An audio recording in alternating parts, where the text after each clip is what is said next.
Good morning, everybody. We are doing the self practice 4D of the chapter exponent, and this is the word problem. And we have done question number 1 of this exercise. Okay, so today I'm going to just start with the question number 2. Okay, I will just explain all the question, and you have to just solve this one in your fair copy. Okay.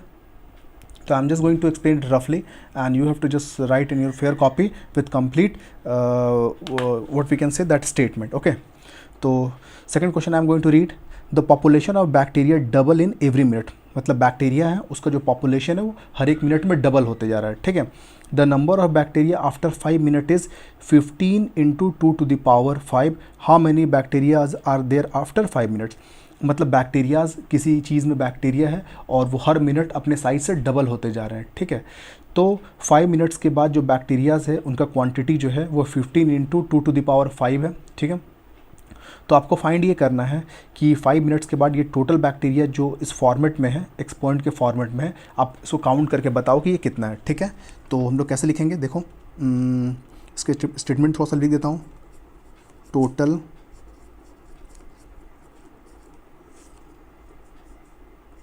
Total bacteria after 5 minute total bacteria कितना है मैं लिख देता हूँ। ये है आपका 15 into 2⁵। ठीक है। और इसको आपको सॉल्व करना है, तो इसको कैसे सॉल्व करेंगे। 15 इंटू ये 2⁵ है, मतलब कितने बार 2 इंटू 2 इंटू 2 इंटू 2 इंटू 2 कितने बार 5 बार मल्टीप्लाई करना है। तो ये आ गया 15 और इसको मल्टीप्लाई करोगे 2 2 ज़ा 4, 4 2 ज़ा 8, 8 2 ज़ा 16, 16 2 ज़ा 32। तो ये आ गया 32। इसका मतलब आपको 15 को मल्टीप्लाई करना और किससे 32 के साथ में मल्टीप्लाई करते हैं। 5 2 ज़ा 10 का 0 कैरी 1 2 अंडर 2 और ये 3 इंटू 5 3 या 15 का 5 कैरी 1 और 3 1 जा 3 और 1 4। ठीक है।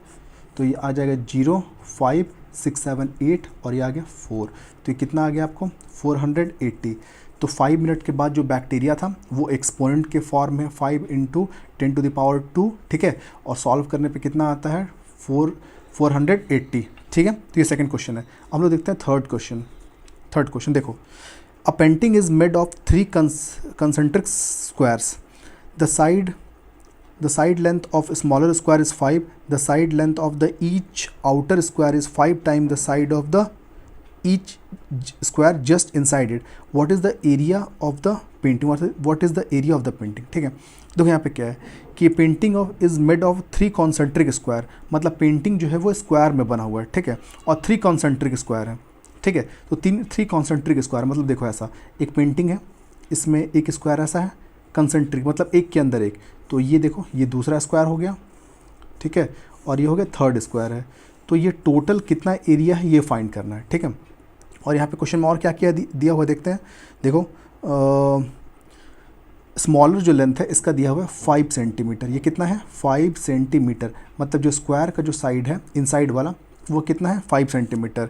And the side length of the each outer is 5 times the inside. और जो जस्ट इसके जस्ट ऊपर होगा वो अंदर वाले का 5 टाइम्स होगा। तो देखो स्क्वायर है तो ये 5 है तो ये भी 5 होगा। तो अब बोल रहा है कि इसके जस्ट ऊपर जो होगा ये इसका 5 टाइम्स होगा। तो 5 का 5 टाइम्स कितना हो जाएगा, 5 का 5 टाइम्स होगा 25 टाइम्स। ठीक है। और जो इसके बाहर होगा इसका 5 टाइम्स हो जाएगा। तो कितना आ जाएगा 125। ठीक है। मैं फिर से बता रहा हूँ, देखो यहाँ पे एक पेंटिंग है जिसमें कि 3 अलग अलग स्क्वायर से बने हुए हैं। एक छोटा स्क्वायर है, उसके अंदर एक और स्क्वायर है और बाहर से एक और स्क्वायर है। ठीक है। तो जो अंदर वाला स्क्वायर है इसका लेंथ दिया हुआ है 5 सेंटीमीटर। ठीक है। और बोल रहा है जैसे जैसे आप बाहर आते जा रहे हो तो जो लेंथ है वो पहले वाले का 5 टाइम्स बढ़ जाएगा। तो ये 5 है तो इसका 5 टाइम्स कितना होगा 25। और इसका अगर 5 टाइम्स कर देंगे तो 25 इंटू 5 कितना आ गया 125। तो इसका मतलब ये जो साइड हो गया ये 125 इंटू 125।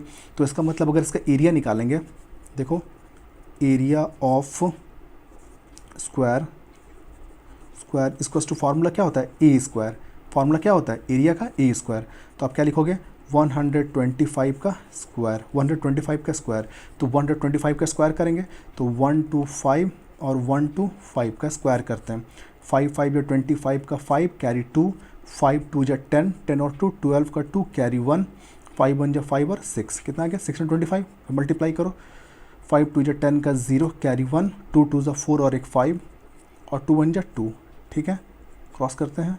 फिर ये आ जाएगा यहाँ 5, ये आ जाएगा 2 और यहाँ आ गया 1, तो आ गया ये 5, ये आ गया 2, 5 5 0 5 5 0 और 6 16 का 6 कैरी 1 2 2 5 2 2 4 और एक 5 और यहाँ पे 1, तो कितना आंसर आ जाएगा 1 5 1 5 6 2 5। तो इसका मतलब जो टोटल स्क्वायर है उसका एरिया कितना हो जाएगा, इतना मीटर स्क्वायर, सॉरी सेंटीमीटर में है तो हम लोग क्या लिखेंगे, सेंटीमीटर स्क्वायर, ये आंसर आ गया इसका। ठीक है, हम लोग देखते हैं फोर्थ क्वेश्चन। तो फोर्थ क्वेश्चन क्या है, देखो, Anjana want to predict the number of hits she will get on her web page. Her web page received 3 hits during the first week was posted and the number of hit is triple every week. How many hits will the web page receive during the 5th week? देखो इसमें क्या है कि अंजना जो है वो एक web page जो है वो लॉन्च करती है, ठीक है, और उसको फर्स्ट वीक में, जो फर्स्ट वीक है देखो यहाँ पे कहाँ है, देखो यहाँ पे Anjana predict on the web, हर web pages predict receive 3 hits during the first week. तो फर्स्ट वीक में आप देखोगे, फर्स्ट वीक में कितना उसको 3 हिट्स मिल रहा है, 3 हिट्स है ना, 3 हिट्स। अब जब सेकेंड वीक में आते हैं, सेकेंड वीक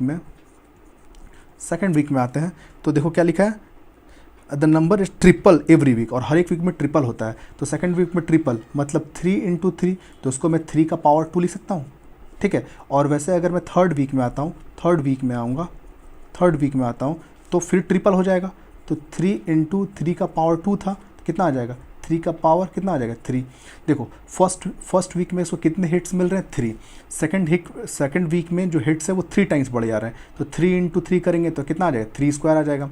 और फिर थर्ड वीक में क्या हो रहा है, जितना सेकंड वीक था उसका ट्रिपल, तो सेकंड वीक में कितने थे 3 स्क्वायर, और उसका ट्रिपल कितना हो जाएगा 3, तो ये कितना हो जाएगा 3 का पावर 3, क्योंकि जब मल्टीपल होता है तो पावर्स को हम लोग ऐड करते हैं। तो ये हो गया थर्ड वीक। अगर हम लोग फोर्थ वीक का बात करेंगे, फोर्थ वीक का बाद तो फिर इसका ट्रिपल हो जाएगा, यानी कि 3 × 3 का पावर 3, मतलब क्या लिखोगे 3 का पावर 4। और जब हम लोग फिफ्थ वीक में बात करेंगे तो कितना हो जाएगा, फिर 3 टाइम्स हो जाएगा 3 का पावर 4 का, तो कितना हो जाएगा 3 का पावर 5।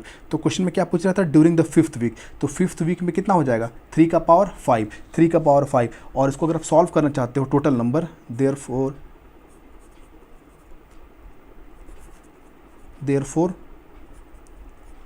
टोटल हिट्स कितना आ जाएगा, 3 का पावर 5 है, तो 3 को कितने बार मल्टीप्लाई करेंगे, 5 टाइम्स, 3 × 3 5 टाइम्स है, तो 3 3 × 9 9 3 27 27 × 3 81 81 × 3 243, तो कितना आ जाएगा 243 हिट्स आ गया। ठीक है, तो ये क्वेश्चन नंबर 1 to 3 मैंने बताया। अब क्वेश्चन नंबर 5 मैं बता रहा हूँ, देखो क्वेश्चन नंबर 5। अब हम लोग देखते हैं क्वेश्चन नंबर 5, ठीक है, तो मैं पढ़ता हूँ question number 5। On Monday Renu tells 4 people a secret. The next day each of them tell 4 more people. If this pattern continue, how many people beside Renu will know the secret on Monday? तो question का मतलब ये है कि Monday को आप देखो, question number 5 इसमें क्या है, मंडे को आप देखो, मंडे को क्या है, रेनू जो है वो किसी 4 people को वो कोई सीक्रेट बताती है, ठीक है। तो इसका मतलब मंडे को 4 people को पता है, लेकिन जब ट्यूसडे होगा तो ये 4 people है वो नेक्स्ट 4 people को बताते हैं। देखो क्या लिखा है, the next day each of them tell 4 more people, मतलब ये 4 लोग जो हैं ये किसी 4 लोग को और बताएंगे। तो 4 × 4 करना पड़ेगा, क्योंकि 4 लोग को पहले से पता था और वो 4 लोग को और बताएंगे, तो यानी कि ये हो जाएगा 4 to the power 2। अगर मैं ट्यूसडे के बाद वेडनेसडे को आता हूँ, तो ये जो ट्यूसडे को जितने लोग को पता था, अब ये लोग जो है वो 4 लोग को और बताएंगे, तो 4 से और मल्टीप्लाई कर दो, तो अभी कितने हो जाएंगे, जब बेसिस सेम होते तो पावर्स को ऐड करते हैं, बिल्कुल वही कंसेप्ट को यूज़ करेंगे, तो 4 to the power कितना हो जाएगा 3, ठीक है। अब हो गया वेडनेसडे, फिर अब आ गया वेडनेसडे के बाद थर्सडे, तो थर्सडे को फिर जो वेडनेसडे को जितना लोग को पता था, अब ये लोग 4 लोग को और बताएंगे, इसका मतलब 4 to the power 3 × फिर 4, कितना आ जाएगा 4 to the power 4। थर्सडे के बाद आता है फ्राइडे, तो फ्राइडे को क्या होगा, थर्सडे को जितना लोग को पता था 4 टू द पावर 4, अब ये लोग 4 लोग को और बताएंगे, तो कितना लोग को पता चलेगा फ्राइडे तक, 4 टू द पावर, बेसिस को जोड़ोगे 4 और यहाँ पे कुछ नहीं है 1, तो यानी कि 5 है ना। फ्राइडे के बाद आता है सैटरडे, तो सैटरडे को कितना लोग को पता चलेगा, यानी कि फ्राइडे को पता था 4 टू द पावर 5 और ये फिर 4 लोग को बताएंगे, तो कितना आ जाएगा 4 टू द पावर 5 और 6, ठीक है सैटरडे। अब आता है संडे, तो संडे को क्या होगा, ये पहले से पता था सैटरडे तक 4 टू द पावर 6 पता था और ये फिर 4 लोग को बताएंगे, तो कितना आ जाएगा 4 टू द पावर 7। अब आता है फिर मंडे, तो संडे तक 4 टू द पावर 7 को पता था, फिर इन लोग 4 लोग को और बताएंगे, तो कितना हो जाएगा 4 टू द पावर 8। तो मतलब हो क्या रहा है कि मंडे को 4 लोग को पता था, ठीक है, और फिर वो नेक्स्ट डे एक एक करके 4 लोग को और बताते जा रहे हैं, तो फिर 4 से उसको मल्टीप्लाई किया तो 4 टू द पावर 4। तो वेडनेसडे को क्या हुआ कि ट्यूसडे को जितना लोग को पता था तो वो लोग 4 लोग को और बताएंगे, तो ऐसे कंटिन्यू करते करते मेरे को कहाँ तक पूछा जा रहा है, नेक्स्ट मंडे तक। तो मंडे को 4 पीपल तक था और नेक्स्ट मंडे तक कितना हो गया 4 to the power 8, therefore total number of people is equals to 4 to the power 8। ये हो गया एक्सपोनेंट में, और उसको सॉल्व करके लिखना चाहते हो तो कितने बार मल्टीप्लाई करना पड़ेगा 4 को 8 बार, यानी कि 4 into 4 into 4 into 4 into 4 into 4 into 4 into 4, 8 बार मल्टीप्लाई करना होगा।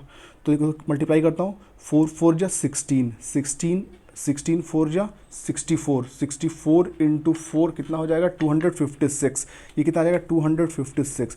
और वैसे यहाँ पे 4 4 जा 16, 4 जा 64 इंटू 4 256, तो उसको मल्टीप्लाई कर दो 256 से, ठीक है। तो अब 256 और 256 को मल्टीप्लाई करना है, यहाँ पे मल्टीप्लाई कर लेता हूँ मैं, 256 और 256, 6 6 जा 36 का 6 कैरी 3, 6 5 जा 30 और 3 33 का 3 कैरी 3, ठीक है। 6 2 जा 12, 6 2 जा 12 और 3 15 क्रॉस, ठीक है। अब यहाँ पे देखो 6 5 जा 30 का 0 कैरी 3, 5 5 जा 25, 5 5 25, 26 27 28, 28 का 8 कैरी 2 2, 5 2 जा 10, 10 और 2 12। अब क्रॉस करते हैं इसको, ठीक है। 6 2 जा 12 का 2 कैरी 1, 5 2 जा 10 और एक 11 का 1 कैरी 1, 2 1 जा 2 2 जा 4 और एक 5, ठीक है।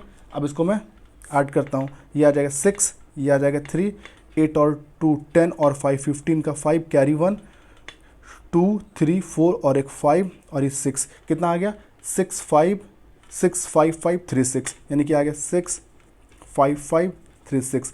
तो इसका मतलब नेक्स्ट मंडे तक टोटल जो पीपल हैं, अगर एक्सपोनेंट के फॉर्म में लिखना है तो 4 टू द पावर 8 और उसको फाइनल आंसर लिखना है मल्टीप्लाई करके, तो कितना आ जाएगा 65,536, इतने पीपल को पता चल चुका है, ठीक है।